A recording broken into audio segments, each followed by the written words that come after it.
Meus queridos e amados irmãos, saúdo a todos com a paz do Senhor. Vamos para a palavra de Deus, que já é o tema escolhido desta terça-feira da vitória, capítulo de número 18 do primeiro livro dos Reis. E nós que já lemos, eu quero convidá-los a lermos um pouco mais. A partir do versículo de número 27, vamos reprisar, valorizando sim a primeira leitura, mas reprisando esse texto, cada com muita graça, na terça-feira próxima passada, pelo nosso companheiro, presbítero da igreja, irmão Zé Roberto, e que o Senhor nos dê graça para aprendermos mais desse texto tão rico e tão importante para as nossas vidas. Aleluia. Primeiro livro dos Reis, capítulo de número 18, a partir do versículo 27, que diz: E sucedeu que, ao meio-dia, Elias zombava deles e dizia: Clamai em altas vozes, porque ele é um Deus. Pode ser que esteja falando, ou que tenha alguma coisa que fazer, ou que intente em alguma viagem. Porventura dorme e despertará. Versículo 28, toda a igreja. E ele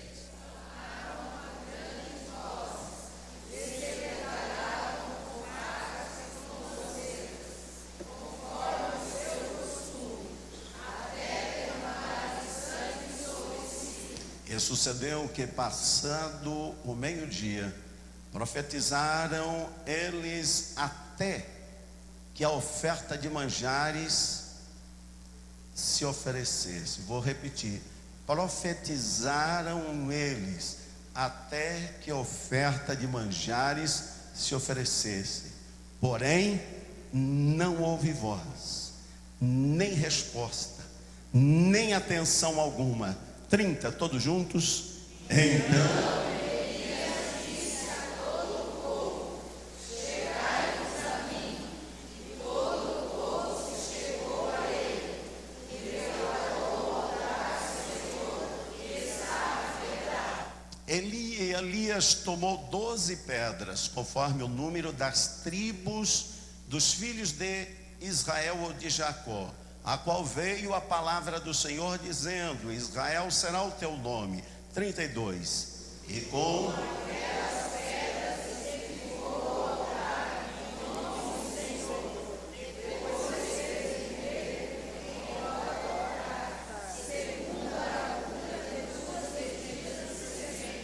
então armou a lenha e dividiu o bezerro em pedaços e o pôs sobre a lenha. 34. E disse: enchei de água 4 lâmpadas, derramai sobre o holocausto e sobre a lenha. E disse: fazei-o segunda vez. E eu fizer a segunda vez. Disse ainda: fazei-o terceira vez. De maneira que a água corria ao redor do altar, e ainda até a vala encheu de água. 36. Sucedeu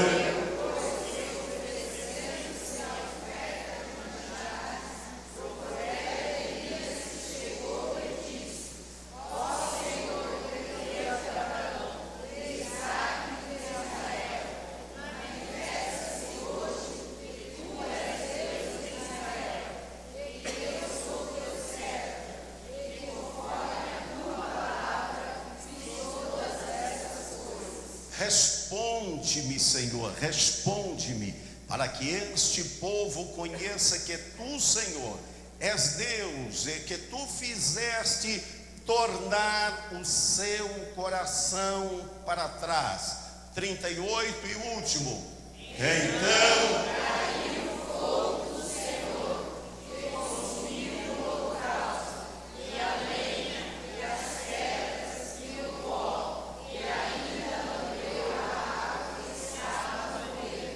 o que vendo todo o povo caiu sobre os seus rostos e disse: só o Senhor é Deus, só o Senhor é Deus. Amém? Podem vos assentar. Os amados, eu creio que um pouco menos de agudo, está quase dando microfonia aqui. Meus amados, me alegro nesta noite por poder compartilhar convosco a preciosa palavra de Deus.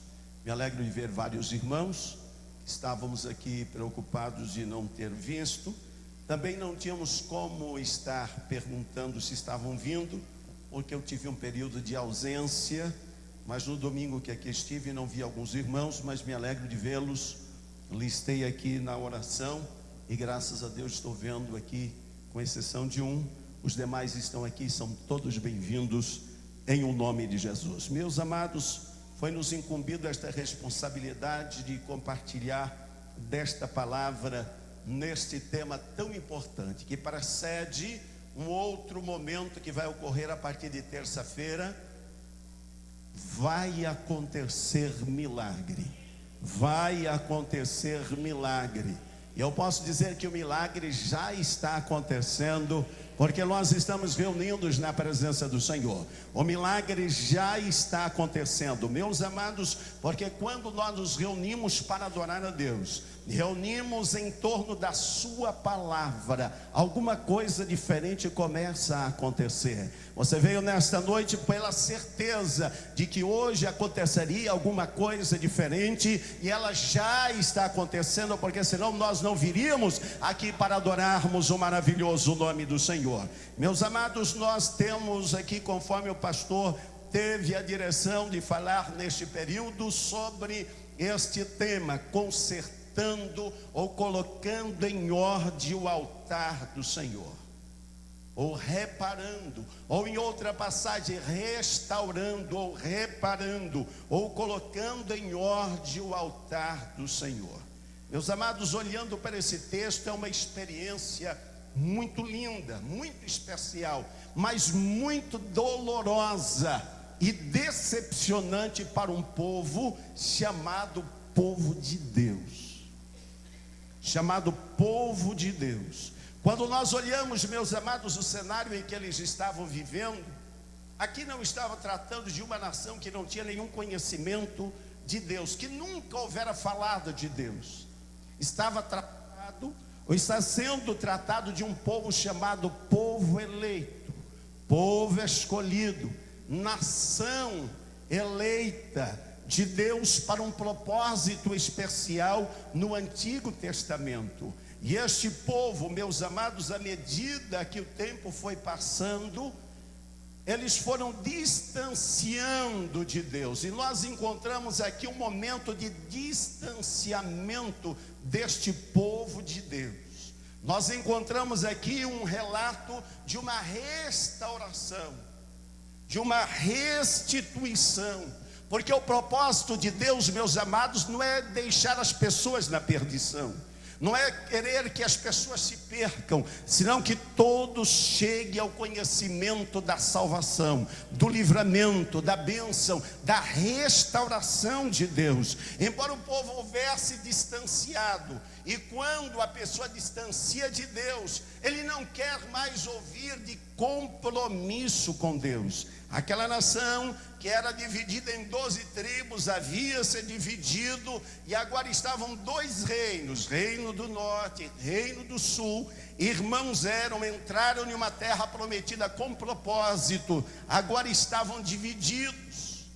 E nesta divisão eles começaram a ter dois lugares de adoração. E é um grande perigo, meus amados, quando a pessoa não sabe aonde adorar, nem como adorar. Ele sabe que ele precisa de Deus, mas ele fica em dúvida se ele adora do lado A, do lado B. E eles tinham uma grande dificuldade. Não vou entrar num aspecto histórico. E começou quase que uma disputa entre aquele povo, aonde Deus operava mais.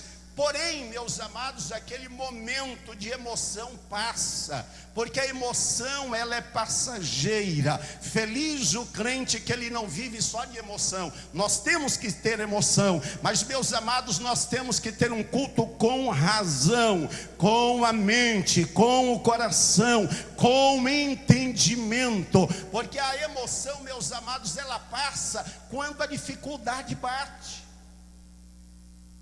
E nós encontramos muitos acontecimentos da vida que eles começam de uma maneira muito especial. E eu vou dizer um que a maioria daqui já tem passado. Eu creio que nós poderíamos mencionar aqui o casamento. Existe algo mais lindo do que um casamento? Do que a união de duas pessoas que se amam, de duas pessoas que se apaixonam, se amam, traçam um propósito, começam a caminhar, chega o dia do casamento, aquele dia glamuroso e especial. Há muita emoção, muito choro. É uma nova fase, é um novo momento, uma nova página, é um novo momento histórico. Mas se nós não soubermos conviver com esta realidade, a emoção passa, a alegria vai embora e a tristeza se instala, e o distanciamento de Deus e dos princípios ele é iminente. Nós encontramos aqui nesta simbologia um povo que estava comprometido com Deus, comprometido com a verdade, comprometido com a palavra, mas passou o tempo, eles foram levando as coisas de Deus de qualquer maneira, com brincadeira. Talvez entenderam, Deus é tão amoroso, Ele é tão amoroso que Ele não vai se importar com as coisas pequenas da nossa vida. O que tem nós adorarmos um deusinho pequeno, um balim? O que tem nós reverenciarmos aí alguém que parece que não faz tão mal, é até inofensivo? Eu creio que Deus vai entender. O texto não diz isso, mas de uma forma inconsciente, aquelas pessoas davam-se a impressão que estava tentando iludir Deus, mostrando a fragilidade e o apego às coisas palpáveis. Não, Deus parece que está tão longe. Agora os balins nós podemos pegar com a mão, nós podemos apalpar, nós está no nosso alcance, meus amados. E hoje nós vivemos uma síndrome dessas coisas palpáveis. Pessoas que parecem que para receber a bênção de Deus, ele tem que pôr a mão em alguma coisa, tem que tocar em alguma coisa, senão não acontece. Pastor, mas existe milagres que acontecem. Meus amados, milagre não é a prova da presença real de Deus. A prova real da presença de Deus é vida transformada, é coração transformado, é vida de comunhão com Deus. Quando nós olhamos esta palavra, nós vemos que na oração de Elias, lá no final ele diz: Senhor, o Senhor é que está fazendo este povo retornar o coração atrás. Está fazendo eles recuarem da decisão deles, que estavam no caminho errado. Meus amados, quantos hoje têm que se apegar a tantas coisas materiais para serem abençoados, mas nesta noite nós viemos, meus amados, porque estamos crendo na palavra, no Deus da palavra, no Deus que muda a história, no Deus que muda a vida, mas no Deus também que nos exorta, que nos leva a sério e leva a sério o nosso compromisso com Ele. Aquele povo tinha feito um compromisso de segui-lo, e quando eles começaram a lançar mão dessas coisas materiais, dos balins da vida, eles foram distanciando. Meus amados, as coisas na nossa vida, as coisas negativas, em geral, elas não ocorrem da noite para o dia, elas vão ocorrendo passo a passo. E nós encontramos, meus amados, nesse passo a passo, aquele grupo de pessoas que sempre diz: não tem problema, um pouquinho só não faz mal, um pouquinho só Deus perdoa, Deus conhece a nossa fraqueza, e a pessoa vai se distanciando. Eu me lembro de uma experiência que fizeram com uma rãzinha ou um sapo, eu creio que era uma rã. Se colocar ela em uma água fervendo, ela pula. Não vai fazer isso, porque senão você vai matar o coitado. Mas se você colocar e for aquecendo aos poucos, ela vai se acostumando com a caloria. Ela vai se movendo e vai se acostumando. quando menos perceber, já está queimada. Meus amados, a situação negativa na nossa vida e que pegou este povo desprevenido foi a mesma. Ah não, Deus conhece, Deus entende, meus amados, mas Ele quer o melhor de nossas vidas. Deus entende, mas Ele quer o melhor culto, a melhor adoração, o melhor compromisso, o melhor comprometimento, o melhor cristão, que seja como nós temos estudado na escola dominical no domingo passado, sal da terra e luz do mundo. Porque se nós não servirmos para sermos sal da terra, ou se o sal perder o sabor, ele não serve a não ser para ser pisado pelos homens, pisado pelas pessoas. Mas se ele for o sal que influencia o ambiente, ele muda o ambiente em que está. Se ele for luz, o Senhor disse que a luz não é para se colocar debaixo do velador, mas é para colocar no alto e dar a luz a todos, iluminar o ambiente. Deus conta, meus amados, como contava naquela época com o povo que é a luz do mundo e que seja sal da terra. Meus amados, Deus conhece realmente o nosso propósito, mas Ele não se dá, meus amados, por enganado. Ele até deixa nós caminharmos um pouco, para depois nós experimentarmos as consequências de nossas próprias escolhas. Este povo foi distanciando, como eu disse, e Deus começou a tratar com eles. Primeiramente, Deus usara o profeta Elias para dizer: durante 3 anos e 6 meses não vai cair uma gota d'água, não vai chover. Elias ministrou aquela palavra, desapareceu do cenário e as consequências começaram a vir. Aquele povo, ao invés de aproximar-se do Senhor, eles começaram a distanciar a cada vez mais e se apegar à idolatria. Se apegar, mas pastor, eu não era o povo de Deus, meus amados, e nos nossos dias não são os povo chamado povo de Deus, que às vezes se apega a tantas coisas que levam a um distanciamento de Deus sem perceber, ou às vezes de maneira consciente. Era um povo de Deus, era um povo escolhido. Mas, meus amados, aqui vale aquele questionamento que se questiona por aí, que uma vez salvo, salvo para sempre, você não precisa fazer nada pela sua salvação. Não, meus amados, nós temos que produzir frutos dignos de arrependimento, porque a árvore, meus amados, se conhece pelo fruto. Se não dá fruto bom, como é que se conhece? Deus quer me conhecer pelos frutos que eu produzo. Meus amados, Deus não quer me conhecer por aquilo que eu sou, pela minha função, pela posição que eu ocupo na sociedade, na igreja, na família. Deus quer me conhecer, e o mundo quer conhecer pelos frutos que eu possa produzir. Se eu não puder produzir fruto, alguma coisa está errada. Provavelmente eu não esteja ligado na oliveira ou na videira verdadeira, que é Cristo Jesus, o nosso Senhor. Aquele povo já estava cortado e para ele já estava tudo bem. Deus então permitiu na sua vontade permissiva que viesse a seca, a estiagem.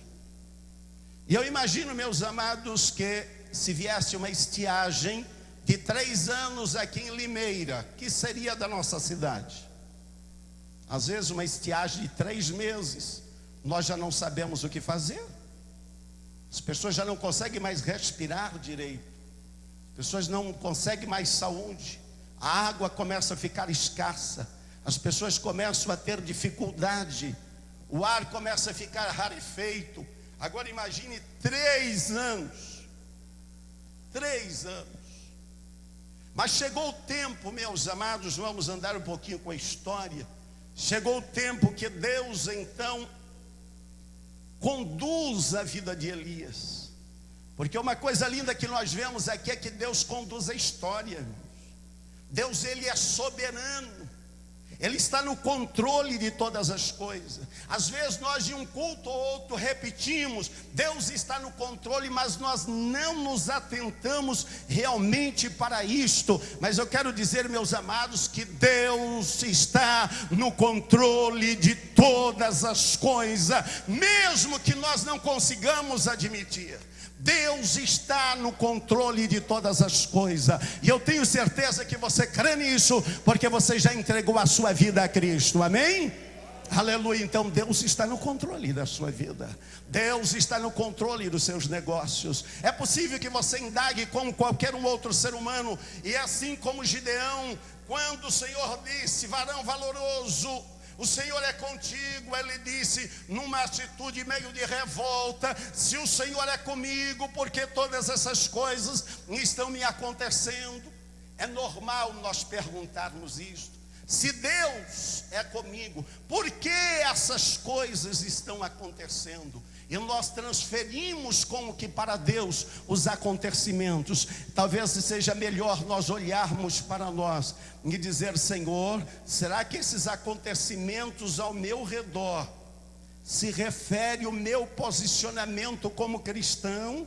Se refere ao meu posicionamento como servo? Eu não estou sendo servo, eu não estou andando conforme a tua palavra, eu não estou te adorando como devia, eu não estou te servindo como devia. Mas muitas vezes é mais fácil a pessoa expressar uma atitude de revolta contra Deus. Mas nesta noite o Senhor está nos trazendo a palavra, que se tem alguma coisa que não está acontecendo, a culpa não é de Deus, a culpa é minha.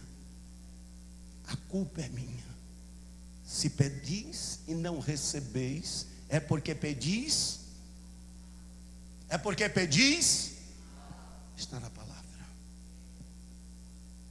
Pastor, mas então o que eu devo fazer? O Espírito Santo vai nos orientar nesta noite. Nós vamos chegar ao momento do altar.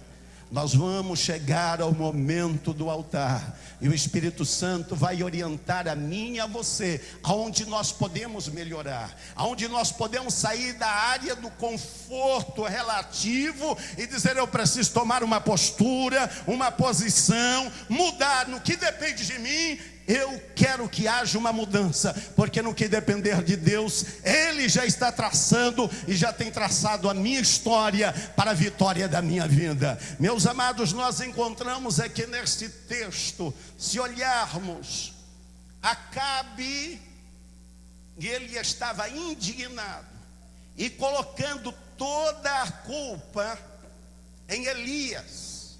Elias era o culpado. Já aconteceu com você?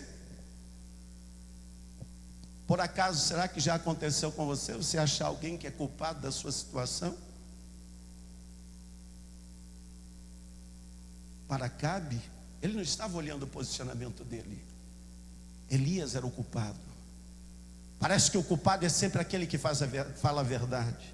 Parece que o culpado é sempre aquele que tem compromisso com Deus.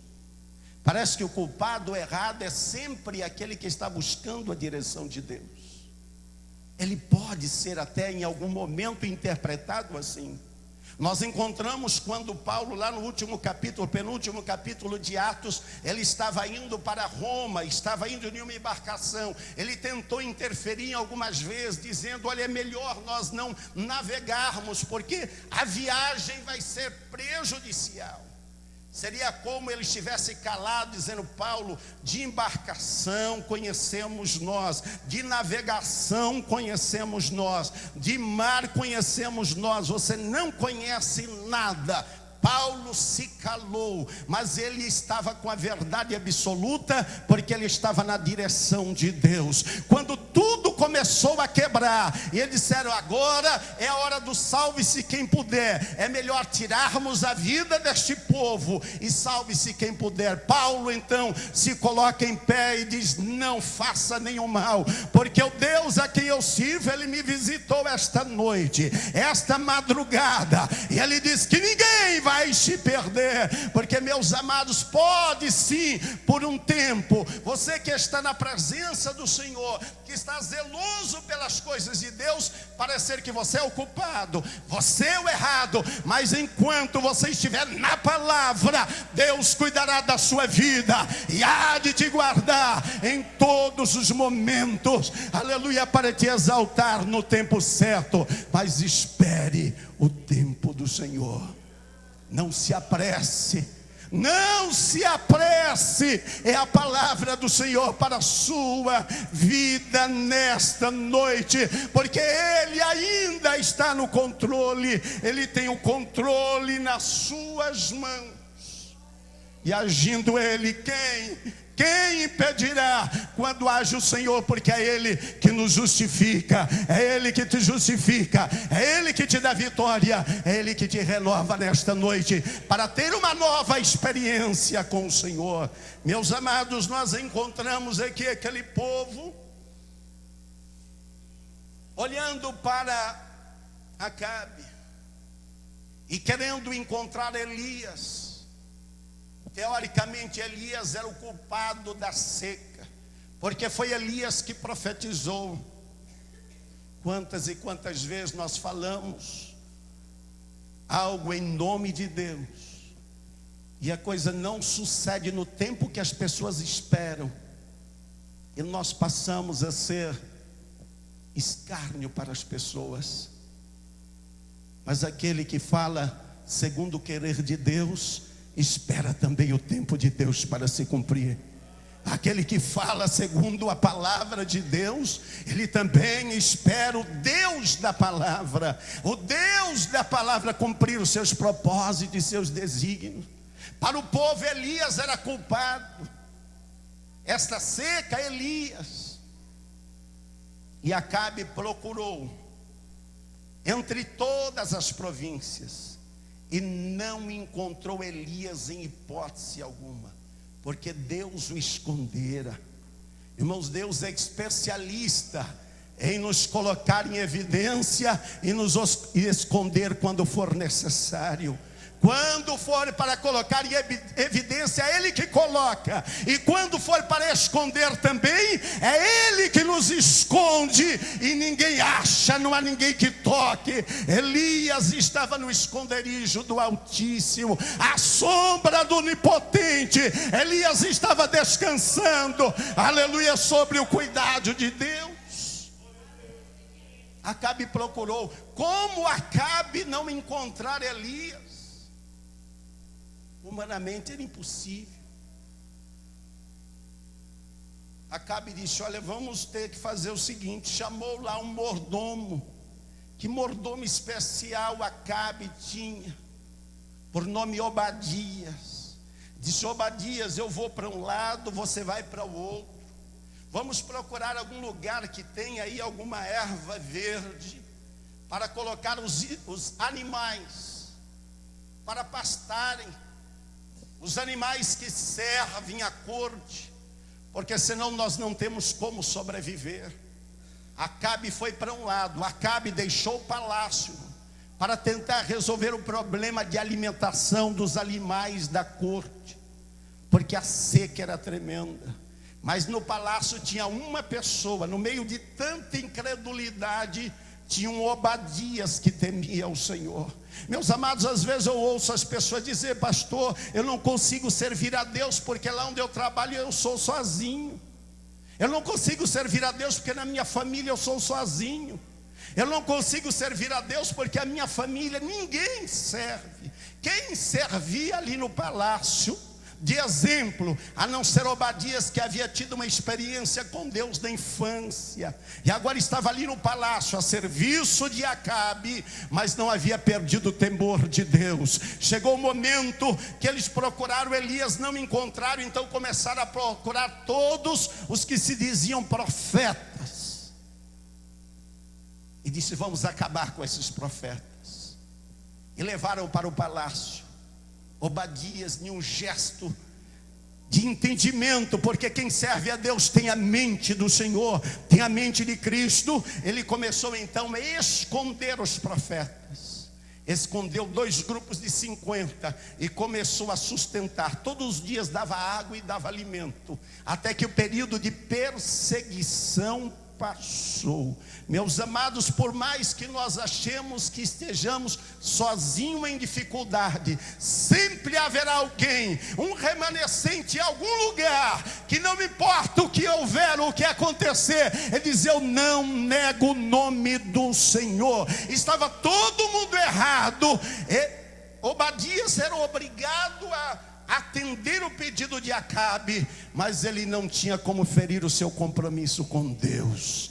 Aleluia. Quando Acabe, ou quando Obadias chega lá no campo, olhou vindo lá um peregrino, um homem diferente, um homem vestido de pelos de camelo, um homem vestido das vestes tradicionais e rústicas daquela época. Quando ele foi chegando, ele disse: o senhor é o profeta Elias?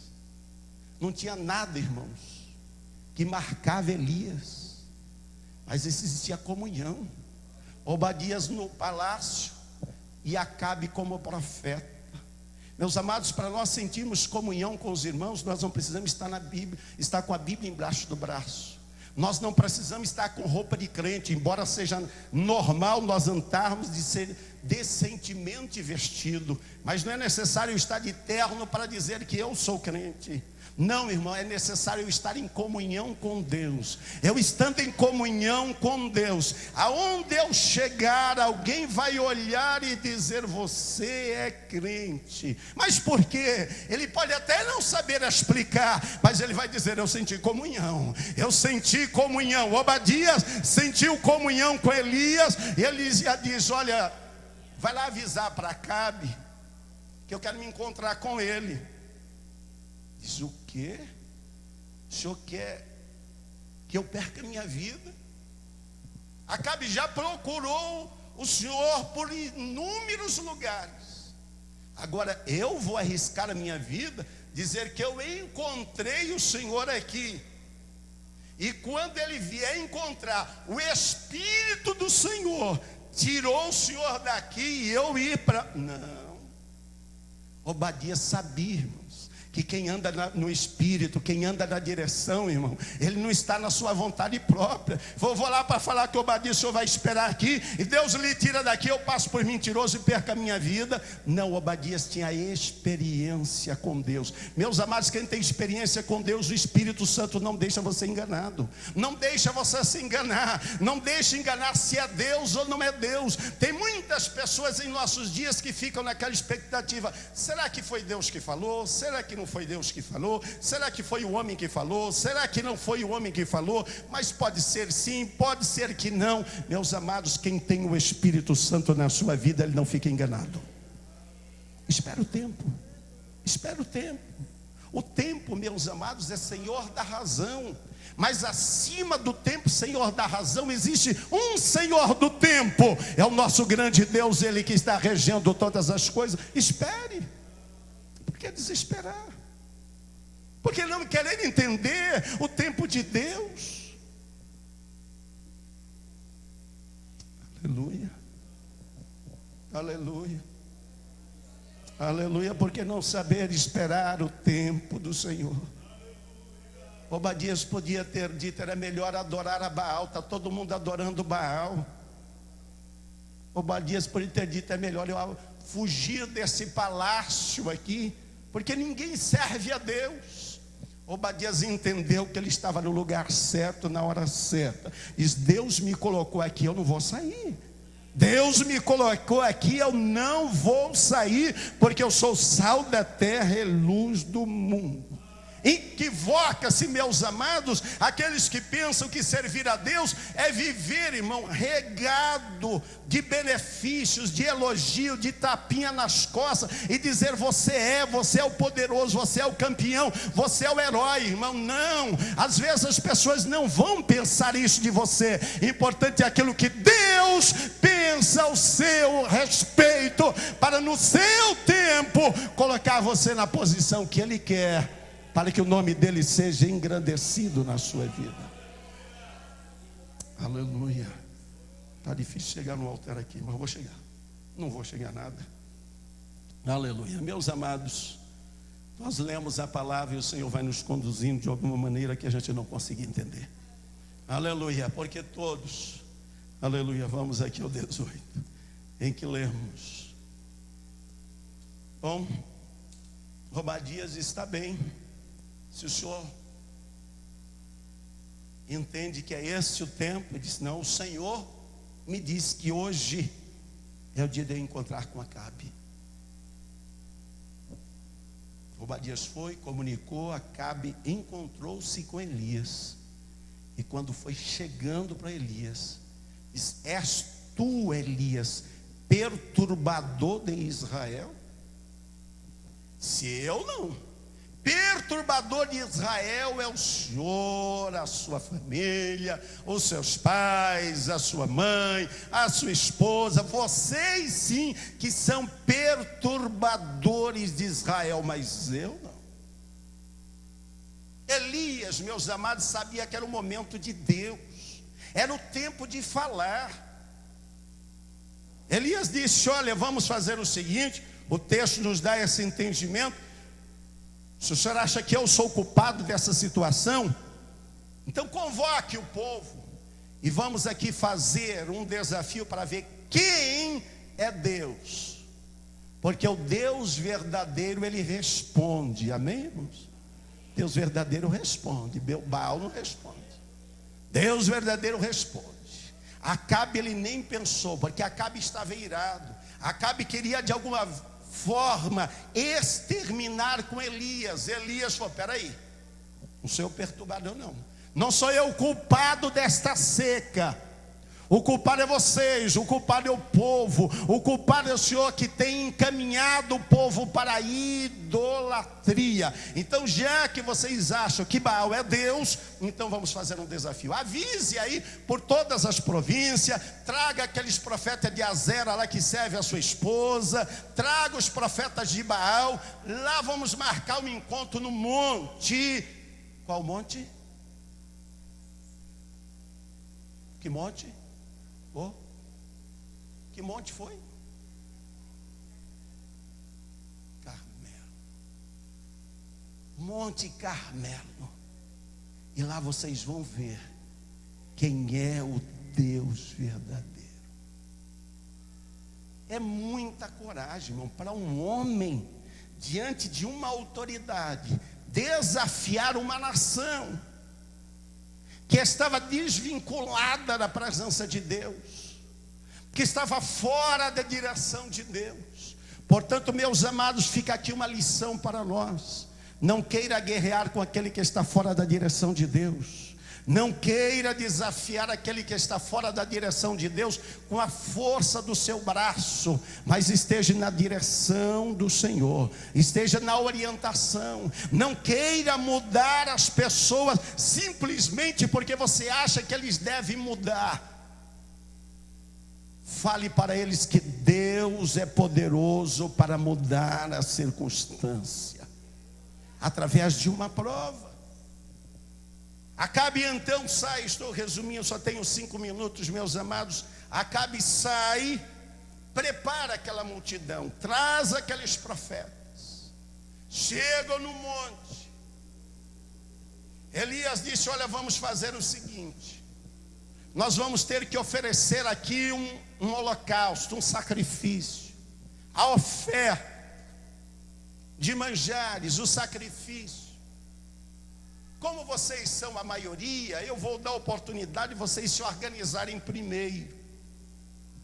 Mandou vir 2 novilhos, 2 bezerros. Disse: olha, vocês escolham. Se vocês escolherem o A, eu pego o B. O que vocês escolherem, a outra parte é minha. E vocês vão preparar um altar e vocês vão então clamar a Baal. O Deus que responder com fogo, esse é o Deus verdadeiro. O povo aceitou o desafio e diz: boa esta palavra. Tem pessoa que fica com medo quando a pessoa que não tem temor de Deus desafia o Deus que você serve. E diz: e se não funcionar? E se eu orar e não acontecer? E se eu falar que Deus vai fazer e Deus não fizer? Quando você faz em nome do Senhor, o Senhor responsabiliza.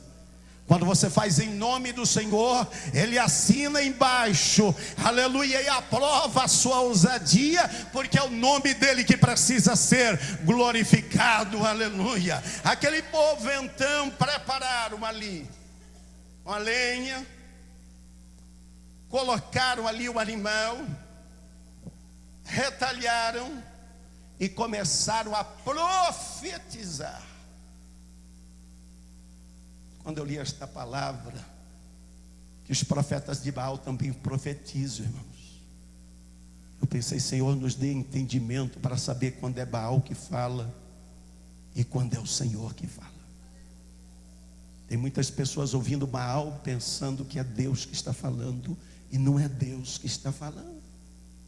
Eles começaram a profetizar em nome de Baal, que Baal ia responder com fogo, a Baal ia consumir aqueles holocaustos.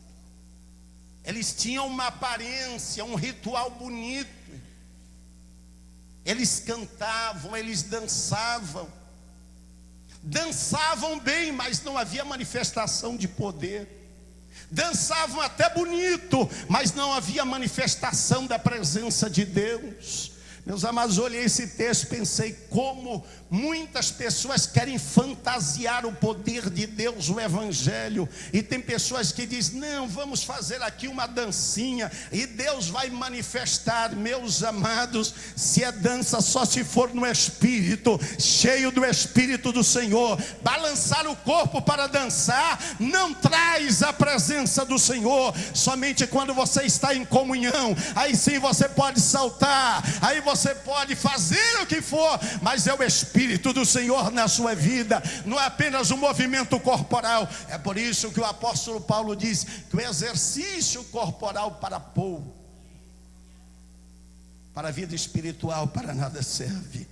Eles começaram, quando viram que aquele clamor, aquela dança não resultou em nada. Isso serve para nós, irmãos. Aleluia. De grande exemplo. A movimentação de um culto, ela é necessária. O momento de você glorificar e manifestar a sua alegria é necessário. Mas nada substitui, meus amados, a comunhão interna com Deus. Tem aí um líder, um grande líder, dizendo há dias aí nos meios de comunicação, dizendo: você não precisa ir para a igreja e sentir Deus, você precisa só crer. Você não precisa sentir Deus, você não precisa nem sentir que Ele existe, você precisa apenas crer na sua palavra. Meus amados, para mim isto é uma fé natural. Eu tenho que sentir a presença do Senhor. Nós temos que sentir a presença do Senhor, porque o dia que nós não sentimos a presença do Senhor, alguma coisa está equivocada na nossa vida. É por isso que o Salmo de número 51, quando Davi ele rende-se ao Senhor, ele diz: Senhor, não me lances fora da tua presença, e não retires de mim o teu Espírito. Não retires de mim o teu Espírito. Meus amados, o dia que a presença do Espírito Santo sair da nossa vida, o nosso culto é vazio. Nós viremos aqui perder tempo, nós viremos aqui esquentar banco, mas enquanto a presença do Senhor estiver na nossa vida, o nosso culto será diferente, será avivado, com vidas transformadas e libertas pelo poder de Deus. Mas tem que ter o Espírito Santo em nossas vidas. Ora, via adorar ao Senhor para não sentir a sua presença como?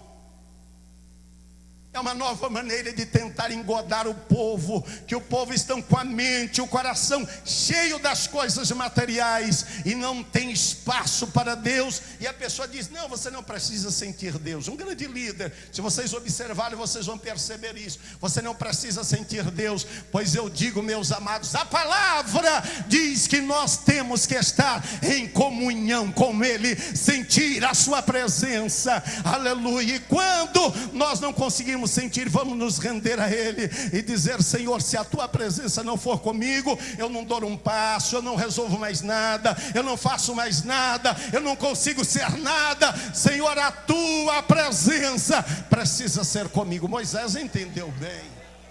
Quando Deus disse: não, a minha presença não vai com vocês, porque vocês estão se rebelando, vocês estão com a dura cerviz, estão deixando a idolatria entrar, eu não vou com vocês, vou enviar o meu anjo.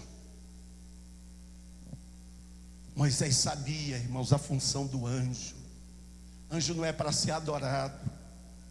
Anjo, ele vem com uma missão específica e volta, é mensageiro de Deus. Ele não faz além daquilo que Deus determinar, ele não pode fazer mais nada.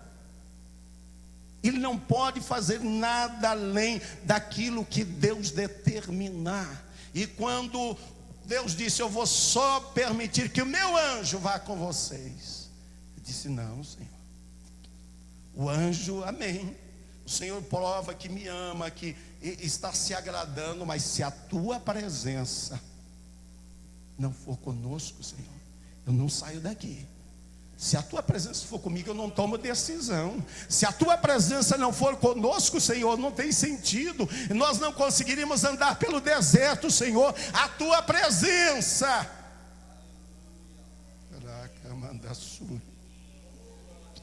Aleluia, meus amados. Eu gostaria de começar a arrumar o altar, mas o tempo não dá. Vamos deixar o altar para a próxima oportunidade. Que o Senhor nos dê a sua graça, meus amados. Nós estávamos preparando para começar a mexer no altar, mas o tempo nos convida a encerrarmos. Você vai ler, e se Deus der a oportunidade, quem sabe no domingo, outra oportunidade. Terça-feira começamos um outro propósito. Vamos falar sobre colocar em ordem o altar. Eu olho para este altar, meus amados. Esse altar não era simplesmente colocar em ordem aquele altar ali, que era as pedras, a lenha, o animal, e pedir que fogo viesse. Aquele altar era muito mais do que isso. Deus estava chamando o povo ao arrependimento. Deus estava chamando o povo ao reconhecimento de que Ele é Deus. Deus estava chamando o povo a entender que nós não podemos trocá-lo por nada. Deus estava chamando o povo a entender, a fazer o povo entender que o coração é enganoso. Nosso coração é enganoso. O povo não estava entendendo. O povo estava achando que tudo estava bem. O culpado era Elias e mais ninguém. Quando Deus disse: através de Elias vamos reparar o altar. O tempo não nos permite fazer uma rápida referência. Elias pega 12 pedras, aquele simbolizando os reinos que estavam separados. O que Deus estava querendo dizer? Não é esse novilho queimado que eu quero, não. Eu quero o coração de vocês. Eu quero a vida do povo. Eu quero a vida do meu povo. A nação que distanciou está cada um para um lado. Vamos ajuntar aqui. Vamos colocar nessas 12 pedras. É por isso, meus amados, que o salmista teve aquela visão linda. Ó, quão bom e quão suave é que vivam os irmãos em união.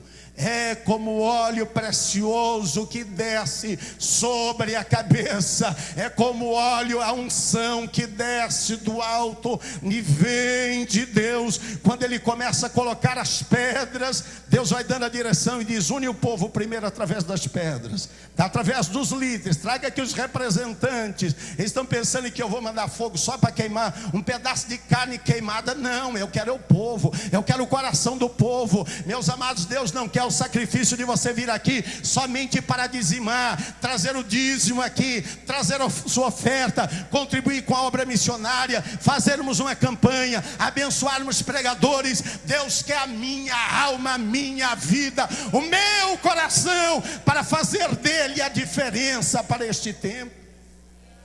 Ele não quer que nós fiquemos neste lugar simplesmente ostentando uma placa, dizendo: nós somos mais uma igreja evangélica. Grande coisa! Ele quer que aqui neste lugar tenha um povo que tema o seu nome.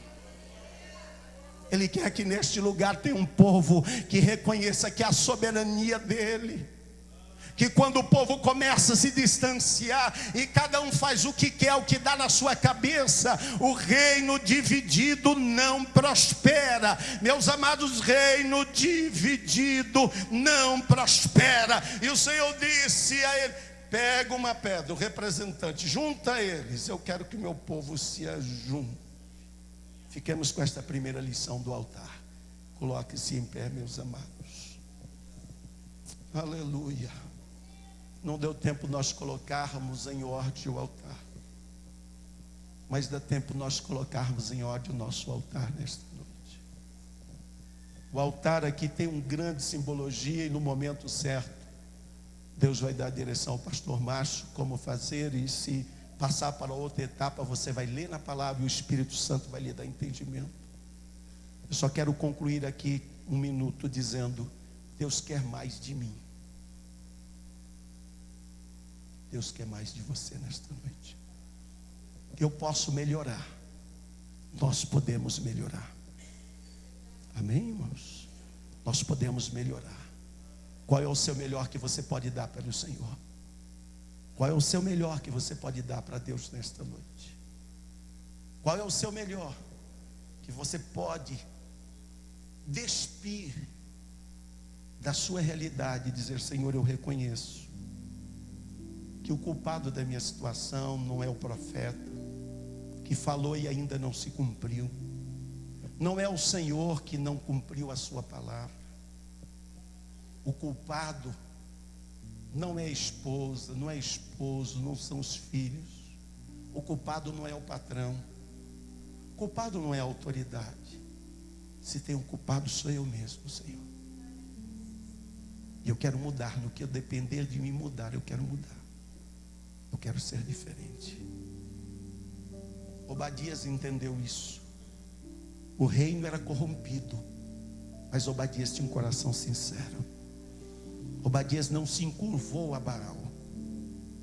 Obadias entendeu que no meio da corrupção ele podia ser diferente.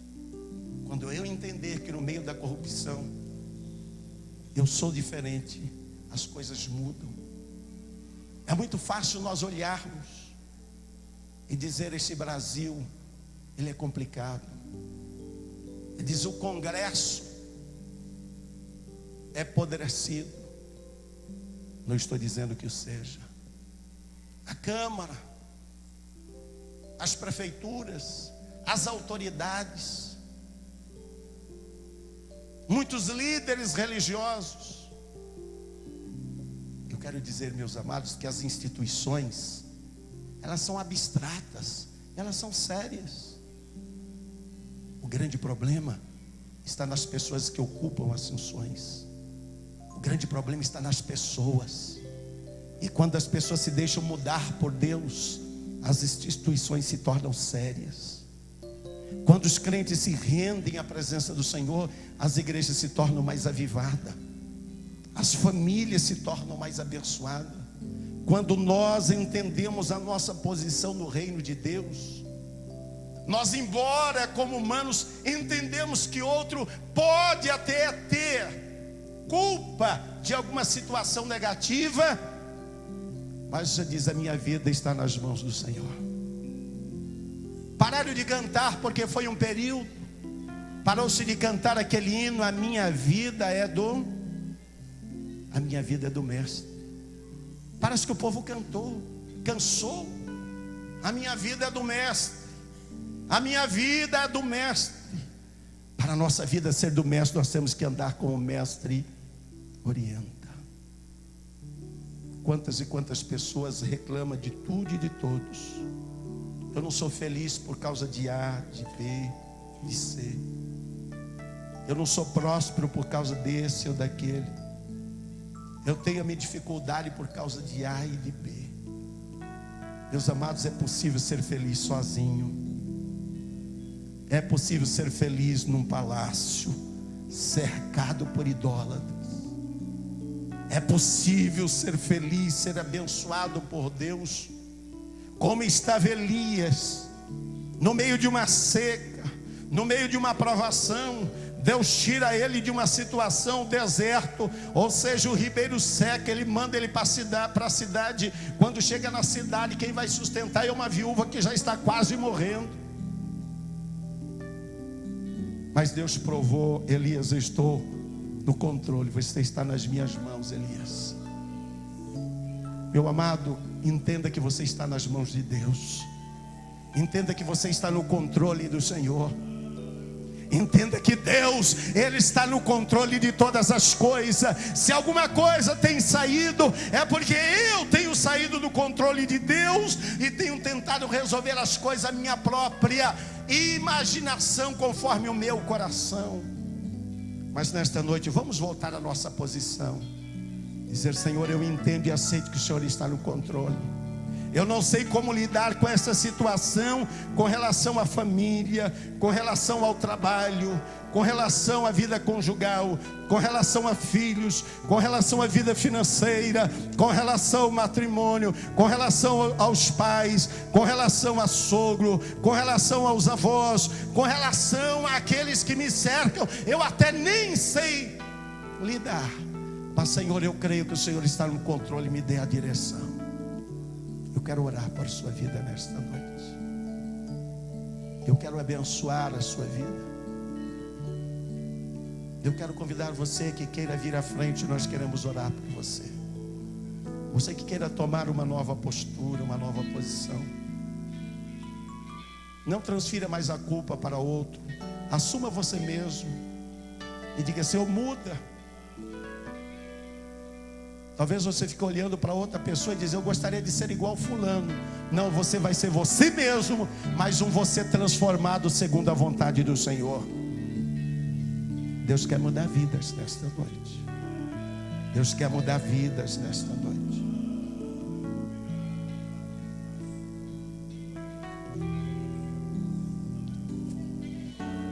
Deus quer mudar vida. A sequidão vai embora. A sequidão vai embora. A seca vai passar. E a chuva vai vir. A chuva de poder. A chuva de graça. A chuva de milagre. Aleluia. Quando o povo, meus amados, consertou o altar, Elias disse: agora vai chover. Elias disse: agora vai chover. O povo olhou e disse: 3 anos sem chover, não vai chover.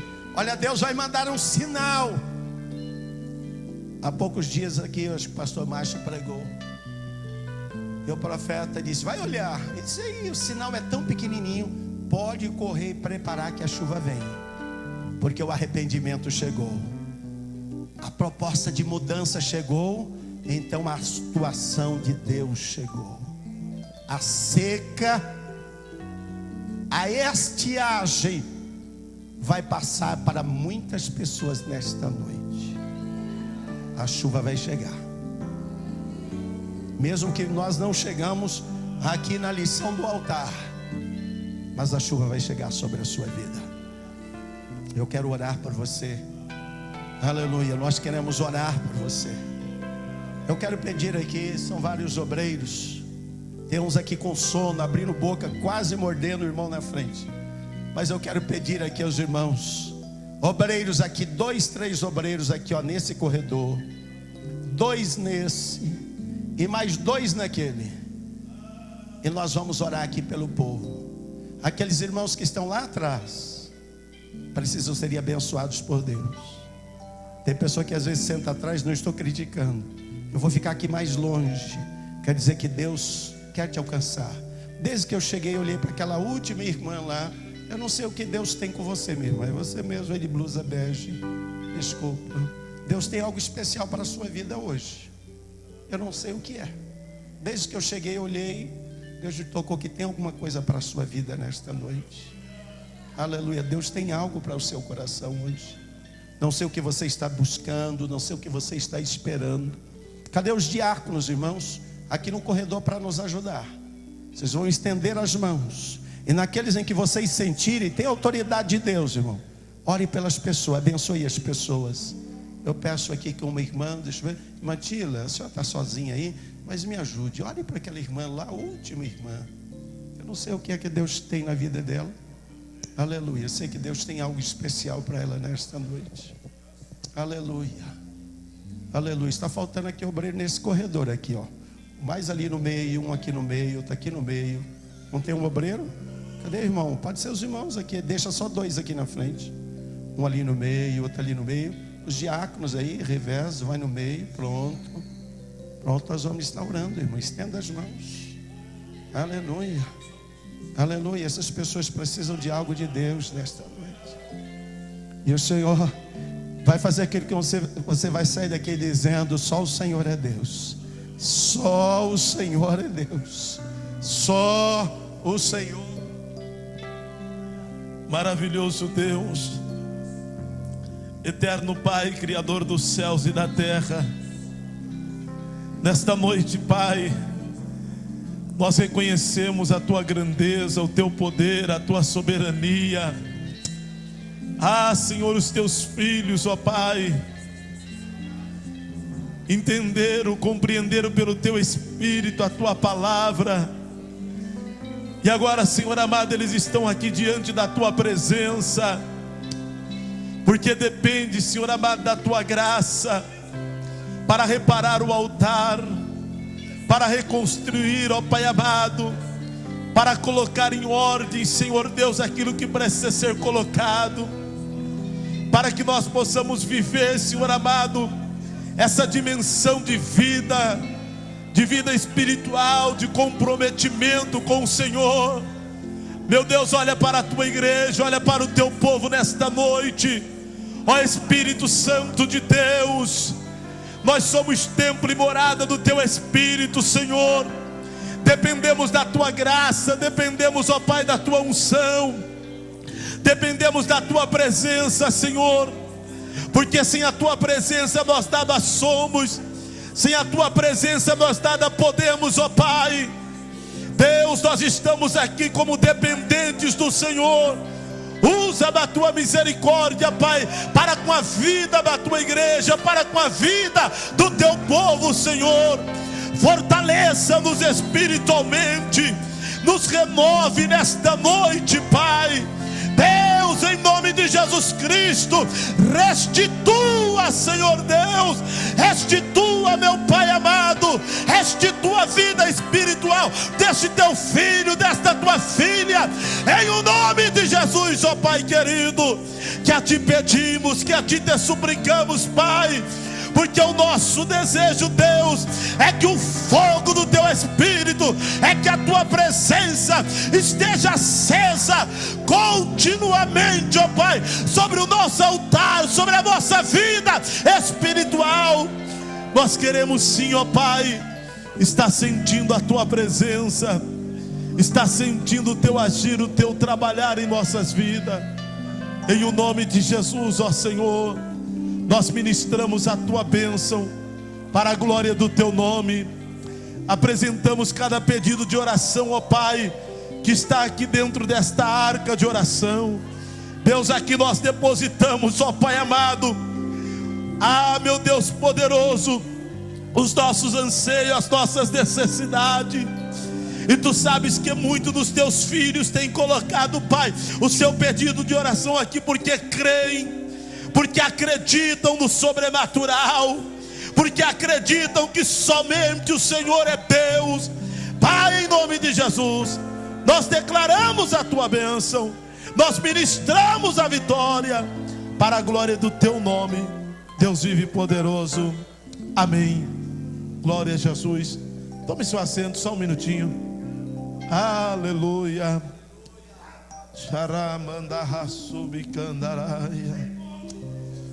Em nome de Jesus. 5 minutinhos, eu já dou os avisos e nós já vamos para. Aleluia. Quantos podem agradecer a Deus pela palavra que ouvimos esta noite? Amém. Glória a Jesus. Guarde, irmão. Guarde a palavra no teu coração. O salmista disse: eu guardei a tua palavra para não pecar contra ti. Que esta palavra seja guardada. Aleluia.